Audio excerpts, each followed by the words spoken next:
thing. So I saw a lot of these things around me, and I'm pretty sure many of us here will be able to tell you a lot of stories. So so what do you make of this kind of relationship, and how strong is that correlation in your view? I believe in countries around, it can be shown throughout the region, when their future becomes unstable, when they're exposed to outside influences too much, a lot of people, it's completely natural. In the US after 9/11, there was such a rise of fundamentalist Christianity. You know, people go back to their roots when they're feeling threatened. And in the Middle East, the easiest sign often of going back to your roots, the easiest thing you can do is impact the women and change the women, because they are easier in a way. It's an easy way to demonstrate that, if I'm making sense. Even when women aren't wearing the veil, or the stereotypes that we see in the West, you know, they're still not as powerful as men at all, and the men often can control what they do. And so women and men do become more religious and retreat into themselves. And the rise of fundamentalist Islam, I believe, was funded, of course, by petroleum money, you know. And it's a way to keep people controlled. It's a way to stop them questioning. And women, I believe, all over the world, in the US, in Europe, everywhere, are used as pawns, and they're used as symbols. And we're never really respected for being individual human beings. And I hope I'm answering your question. And regarding I think it's really interesting that you said that they're used as symbols, because I think, in my view, my personal view, I think that very much is the reality of what's going on at the moment, with the point that you raised about Latif Fagod, and just quite recently, forgot her name, first name, the ambassador to the United States. So, you know, the first woman ambassador, you know, the first woman, etc. And you know, that doesn't really reflect our social reality. No. What it does reflect is that, you know, look, you know, the ruling class is wants change. The people don't want change. The people are not progressive. The ruling class is, and it's just a PR campaign. A figurehead. Yeah, and they are used as symbols. It's exactly what you pointed out. So they are used like that. I always want to stress that this happens all over the world too. Yeah. It's not just here. And that is bad, but a part of me, I understand that a lot of times they don't have much power, but at least it's letting the rest of the society see that women can do that, and they can be there, and maybe it'll break down some mental barriers. You know, in the US, I know having just Hillary Clinton running for president did help shock a few people. But I would love to hear what you guys have to think about what you brought up. I've heard a statement that in the Middle East, like in Saudi and in Bahrain, it's the only few countries in the world where the ruling class is pushing for change, but the people are trying to keep things the same. It's just what you said. The ruling class is also supporting these fundamentalists, which, are relatively moderate when you look at, you know, the crazies. So, but you know, and the only difference to me is that they're not carrying AK-47s.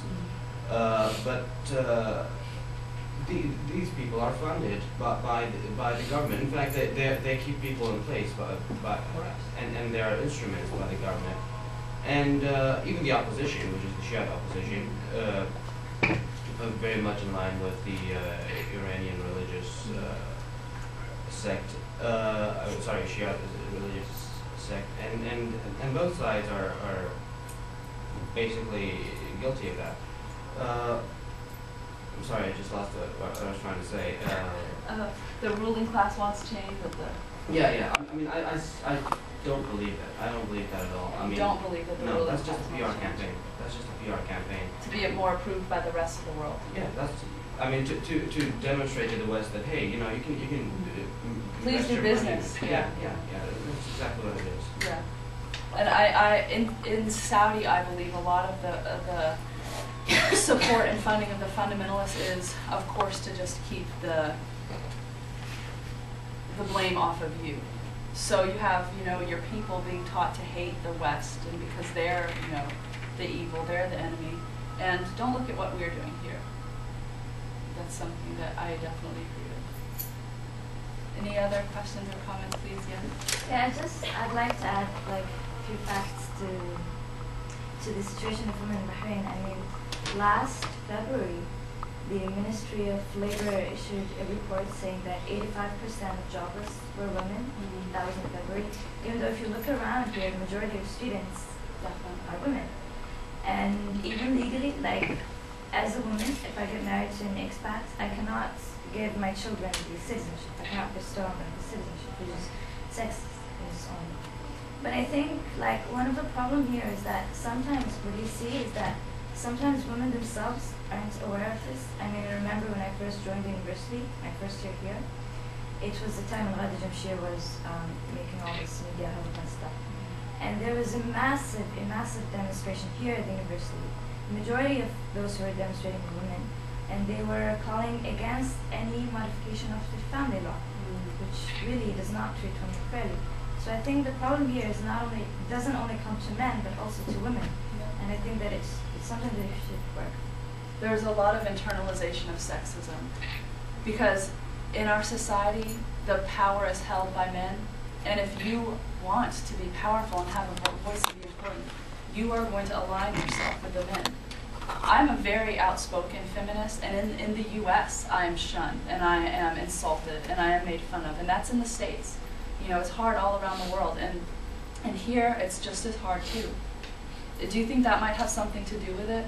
To be able to fit in and support the status quo, because that gives you more respect than being an outspoken woman who says, no, that's BS, I don't put up with that? I think it might be a playing factor. I mean, it's... What do you think it's because of?